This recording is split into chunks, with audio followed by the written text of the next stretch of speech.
ada 4 hal yang terdapat dalam proses pelaksanaan asesmen pada anak berkebutuhan khusus. Yang pertama, kita menggali data tentang kemampuan yang dimiliki oleh anak. Kemudian yang kedua, kita juga harus mengetahui atau mendapatkan data tentang hambatan atau kesulitan apa yang dialami oleh seorang anak dalam proses pendidikannya. Kemudian yang ketiga, kita juga harus menelusuri seperti detektif, kenapa kira-kira hambatan ataupun kesulitan yang dialami oleh anak tersebut muncul. Nah, artinya kita harus bisa mencari tahu apa penyebab yang melatar belakangi hambatan ini terjadi pada anak. Kemudian yang keempat, kebutuhan-kebutuhan apa yang harus kita berikan kepada anak untuk membantu anak mengatasi hambatan atau kesulitan yang dia alami tadi.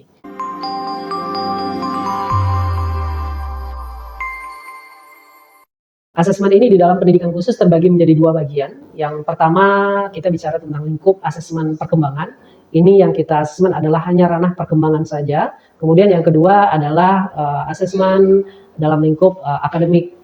Jadi pada asesmen perkembangan, kita akan menggali data tentang sejauh mana perkembangan yang dilakukan atau yang sudah dicapai oleh anak terkait dengan 4 aspek utama perkembangan. Yang pertama adalah kognitif, yaitu tentang bagaimana kemampuan dari intelektual anak ini berkembang atau kecerdasan anak ini berkembang, apakah sesuai dengan level usianya atau tidak. Kemudian yang kedua, aspek bahasa pun demikian, apakah bahasa reseptifnya atau bahasa ekspresifnya sudah berkembang sesuai dengan level usianya atau tidak. Kemudian yang ketiga, ada aspek motorik juga demikian, kita mengukur apakah motorik kasar, motorik halus, keseimbangan, koordinasi mata tangan, ataupun koordinasi mata kakinya sudah berjalan dengan baik atau berkembang dengan baik atau belum gitu. Kemudian yang terakhir adalah sosial emosi. Sosial emosi ini biasanya di sini juga terkait dengan bagaimana penyesuaian perilaku seseorang anak di dalam tahapan usia perkembangannya. Biasanya anak-anak yang mengalami kendala di dalam sosial emosi ini biasanya akan ikut mempengaruhi bagaimana perkembangan dari bahasa kognitifnya juga demikian. Nah, itu yang pertama. Kemudian di aspek yang kedua, kita adalah aspek asesmen akademik. Asesmen akademik ini mencakup 3 ranah saja, yaitu ranah berhitung, kemudian membaca, dan juga menulis. Hanya 3 saja. Kenapa 3 saja? Karena di semua mata pelajaran pasti include ketiga kegiatan ini. Tidak ada satu pembelajaran pun yang tidak melibatkan, contohnya menulis, tidak melibatkan kegiatan membaca, tidak melibatkan kegiatan berhitung. Sekalipun itu adalah pembelajaran olahraga yang sifatnya di lapangan, pasti tentu sesekali butuh memahami teori atau hitung-hitungan dan juga kegiatan menulis di dalamnya. Mungkin di sini yang perlu kita garis bawahi bahwa terdapat perbedaan yang mendasar pada asesmen nasional yang berlaku secara umum. Mungkin asesmennya per mata pelajaran, tapi pada pendidikan khusus atau konteks pendidikan khusus, kita asesmen akademik ini khusus hanya pada 3 ranah ini saja, yaitu ranah berhitung, menulis, dan membaca. Jadi hanya 3 saja.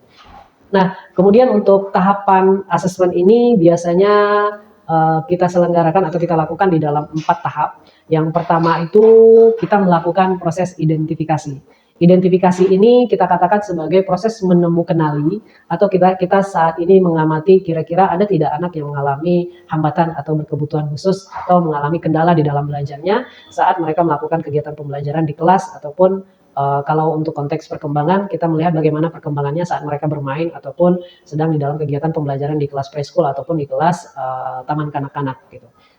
Nah, di sini kita melihat, kita mulai mengamati kira-kira anak ini mengalami kebutuhan khusus tidak. Di sini hanya dugaan saja, kita tidak memutuskan anak ini berkebutuhan khusus, tidak seperti itu. Kita hanya mengamati saja, kita hanya menduga, sepertinya anak ini berkebutuhan khusus. Nah, ketika itu sudah kita lakukan, itu sudah termasuk dalam tahap identifikasi.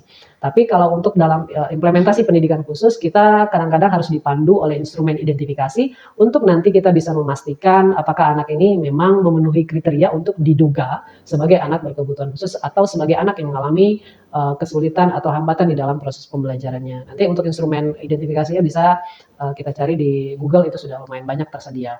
Kemudian yang kedua, setelah dilakukan proses identifikasi ini tentu kita butuh data pendukung.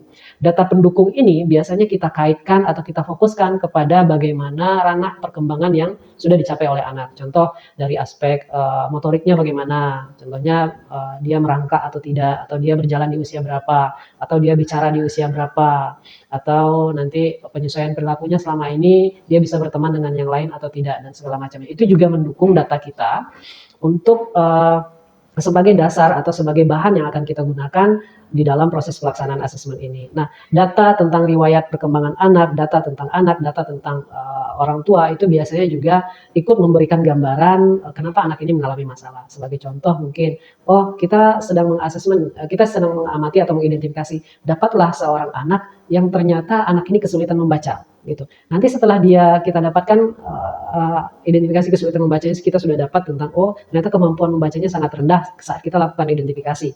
Kemudian kita kumpulkan data pendukung, kita wawancarai gurunya, kita wawancarai orang tuanya, atau kita tanya pada anak ataupun pada teman-temannya.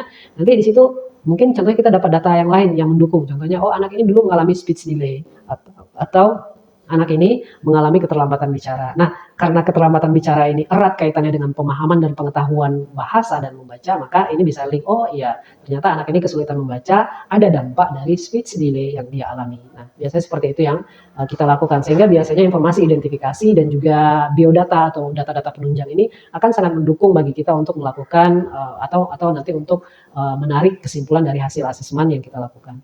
Kemudian tahap ketiga adalah pelaksanaan asesmen. Pelaksanaan asesmen ini tentu kita berfokus kepada hambatan atau bidang yang belum dikuasai atau yang bidang yang anak ini mengalami hambatan di bidang itu.